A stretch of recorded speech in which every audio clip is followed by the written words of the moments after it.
Electric guitar is one of the most popular instruments you can record. You may be a guitarist yourself or want to record a band. We'll show you some methods for recording guitar in other videos, but it'll help you to have an understanding of why electric guitars sound the way they do. Just as the human voice or an acoustic instrument needs a microphone, an electric guitar needs a pickup. A pickup is a transducer that captures mechanical vibration from stringed instruments. A magnetic pickup consists of a permanent magnet with a core of materials such as alnico or ferrite wrapped with a coil of several thousand turns of fine enameled copper wire. The pickup is most often mounted on the body of the instrument, but it can be attached to the bridge, neck, or pickguard as on many archtop jazz guitars and string basses. The permanent magnet creates a magnetic field.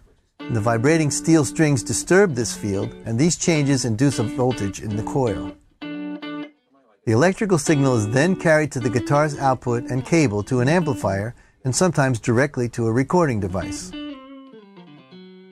Pickups have come in many different styles and designs, but a few basic ones are still the most popular.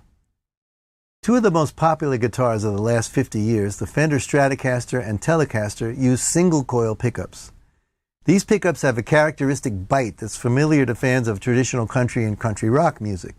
But single-coil pickups have also created the mellower blues sound of legendary players like Jimi Hendrix and Stevie Ray Vaughan. However, single-coil pickups tend to be noisy, especially when they're used for rock music.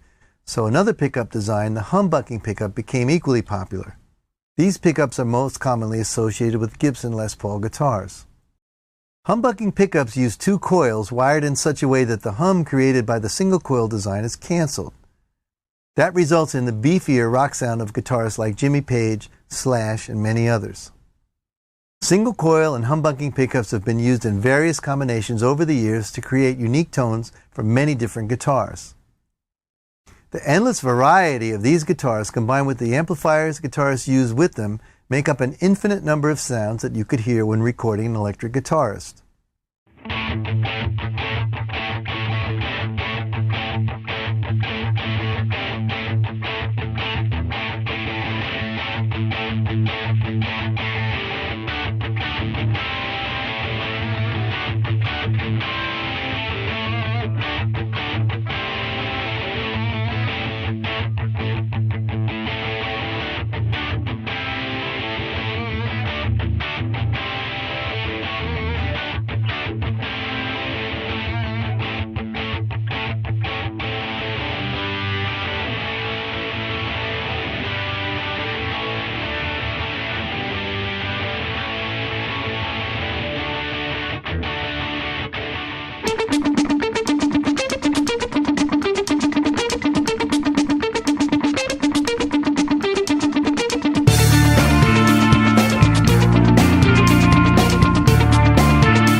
Another kind of pickup is the piezoelectric pickup, commonly found on semi-acoustic and acoustic guitars and some electric guitars and basses. These have a very different sound and also reject hum, which is caused by interference from other electrical components. Piezo pickups capture more sound from the string attack and are popular for amplifying an acoustic guitar without the feedback problems that can be caused by magnetic pickups mounted in the guitar's sound hole. With a hybrid guitar, you can switch between magnetic and piezo sounds or simultaneously blend the output. Piezo pickups can also be built into electric guitar bridges for conversion of existing instruments. Most pickups for bowed string instruments such as cello, violin, and double bass are piezoelectric. These may be inlaid into the bridge, laid between the bridge feet and the top of the instrument, or less frequently wedged under a wing of the bridge.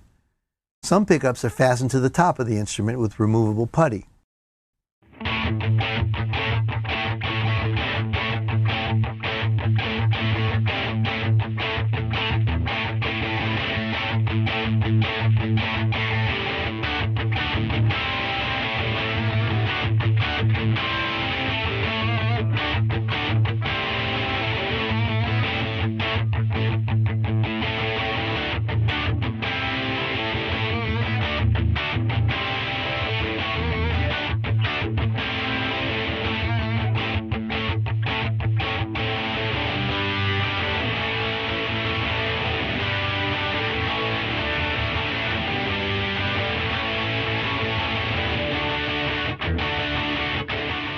talk about how we're going to mic up our guitar for our band session.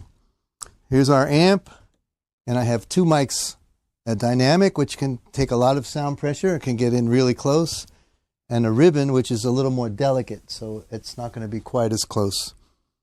So the first thing we do is we get our guitar player comfortable, we get his sound exactly how he wants it, how he hears it, and as the engineer, you walk around the space a little bit and just get a sense in your head of how your guitar player is hearing it, because that's who you're really trying to please. You want to get the same sound that he's creating. So as I was saying, we can take the dynamic mic and stick it right in the center of the cone, as close as we can get it without touching. Now ideally we would want, if we have two microphones on a single sound source, we'd want them to be the same distance away from the source. That's called coincident. But in this case, the ribbon is too delicate. So we're going to have to find a position that's close enough to get the sound we want and still be in phase. So as the wave is coming out of the amp, the same peak and trough is hitting this mic and this mic. So you have to experiment with that by moving it slightly in or slightly out until they line up, and you'll get a full rich bodied sound. You'll be able to hear that when you put them together in mono. Now if you want even a little more ambience and distance and body, you can use a mic that's even further away. This mic is going to get a lot of the room sound because he's further away from the amp.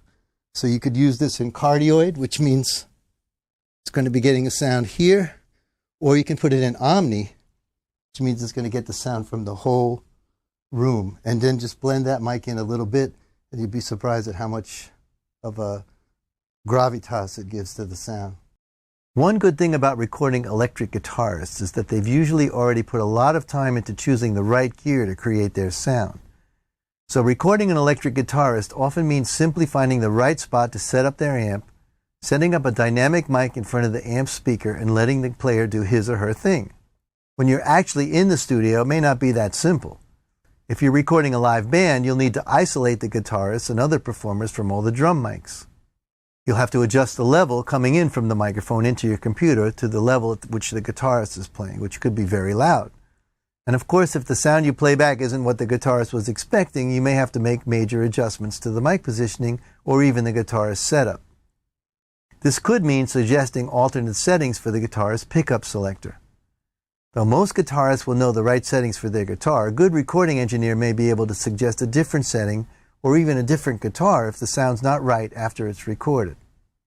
With noisy single-coil pickups, for example, you may be able to solve the problem with a noise gate, a box or software plug-in that shuts down the signal from the guitarist when they're not playing, but opens up as soon as they play. Since the sound of their guitar will usually mask the noise created by the pickup, the gate's only necessary when the guitar isn't being played.